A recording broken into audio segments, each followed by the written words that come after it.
ಜೈ ಜನಸೇವಾ.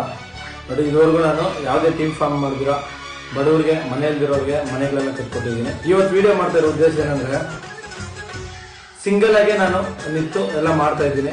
ಅಂದರೆ ಯಾರ ಹತ್ರನೂ ಡೊನೇಷನ್ ಕೇಳಿಲ್ಲ, ಯಾವುದೋ ಪ್ರೀತಿಯಿಂದ ಕೊಡೋದು ಈಸ್ಕೊಂಡು ಇಷ್ಟು ದಿನ ಮಾಡಿದ್ದೀನಿ. ಇದಕ್ಕೆ ಮೇಲೆ ಜೈ ಜನಸೇವಾ ಅಂತ ಒಂದು ಟೀಮ್ ಫಾರ್ಮ್ ಮಾಡೋಣ ಅಂತಿದ್ದೀನಿ. ಯಾರಾದರೂ ಈ ಥರ ಸೋಷಿಯಲ್ ವರ್ಕ್ ಮಾಡೋದಕ್ಕೆ ಇಷ್ಟ ಇರೋರು ನಾನು ಈ ಡಿಸ್ಪ್ಲೇನಲ್ಲಿ ನಂಬರ್ ಕೊಟ್ಟಿದ್ದೀನಿ, ನಮ್ಮ ಟೀಮಲ್ಲಿ ಜಾಯ್ನ್ ಆಗ್ಬೋದು. ಯಾಕಂದರೆ ಇದುವರೆಗೂ ನಾನು ಯಾವ್ದು ಟೀಮ್ ಫಾರ್ಮ್ ಮಾಡಿದ್ರೆ ಹಂಗೆ ಮಾಡ್ತಿದ್ದೆ ಸಿಂಗಲ್ ಆಗಿ.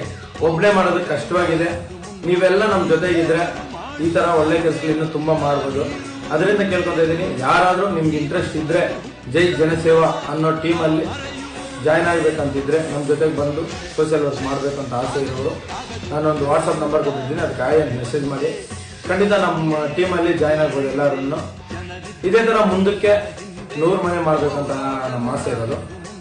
ಅದರಲ್ಲಿ ತುಂಬ ನಾನು ಒಬ್ಬನೇ ನಿಂತು ಎಲ್ಲ ಮಾಡೋದಕ್ಕಿಂತ ನಾವೆಲ್ಲ ನಿಂತು ಈ ಥರ ಮನೆ ಮಾತ್ರ ಅನ್ನೋದಲ್ಲ, ಇನ್ನು ಎಜುಕೇಷನ್ ಇಲ್ದಿರೋರಿಗೆ ಮತ್ತು ಹ್ಯಾಂಡಿಕ್ಯಾಪ್ಸ್ಗೆ, ಯಾರೋ ಊಟಕ್ಕೆ ಇಲ್ದಿರೋರಿಗೆ ಯಾವುದೋ ಸ್ವಲ್ಪ ರೇಷನ್ ಅದು ಇದು ಕೊಡಿಸೋದು ನಮ್ಮ ಕೈಯಲ್ಲಿ ಆದ್ರೆ ಮಾತ್ರ ಸಹಾಯ ಮಾಡಬೇಕು. ಅದರಿಂದ ಕೇಳ್ಕೊತಾ ಇದ್ದೀನಿ, ಯಾರಾದರೂ ಟೀಮಲ್ಲಿ ಜಾಯ್ನ್ ಆಗೋ ಇಂಟ್ರೆಸ್ಟ್ ಇದ್ದರೆ ಡಿಸ್ಪ್ಲೇನಲ್ಲಿ ನಂಬರ್ ಕೊಟ್ಟಿರ್ತೀನಿ, ವಾಟ್ಸಪ್ ನಂಬರ್. ಅದರಲ್ಲಿ ಆಯನ್ ಮೆಸೇಜ್ ಮಾಡಿ ನಿಮ್ಮ ಅಡ್ರೆಸ್, ಯಾವ ಊರು, ನಿಮ್ಮ ನೇಮ್ ಏನು ಅಂದ್ಬಿಟ್ಟು ಅದರಲ್ಲಿ ಟೈಪ್ ಮಾಡಿ ಗ್ರೂಪ್ ಒಂದು ಕ್ರಿಯೇಟ್ ಮಾಡೋಣ ಅಂತಿದ್ದೀನಿ. ಖಂಡಿತ ನೀವೆಲ್ಲ ಬಂದು ನನ್ನ ಜೊತೆ ಜಾಯ್ನ್ ಆಗ್ತೀರಾ ಅಂತ ನಂಬಿಕೆಯಿಂದ ಇದು ಮಾಡ್ತಾ ಇದ್ದೀನಿ. ಖಂಡಿತ ಎಲ್ಲರೂ ಬಂದು ಸೇರಬೇಕು ಈ ಗ್ರೂಪಲ್ಲಿ ಅಂತಾನು ಕೇಳ್ಕೊತಾ ಇದ್ದೀನಿ. ಜೈ ಜನಸೇವಾ.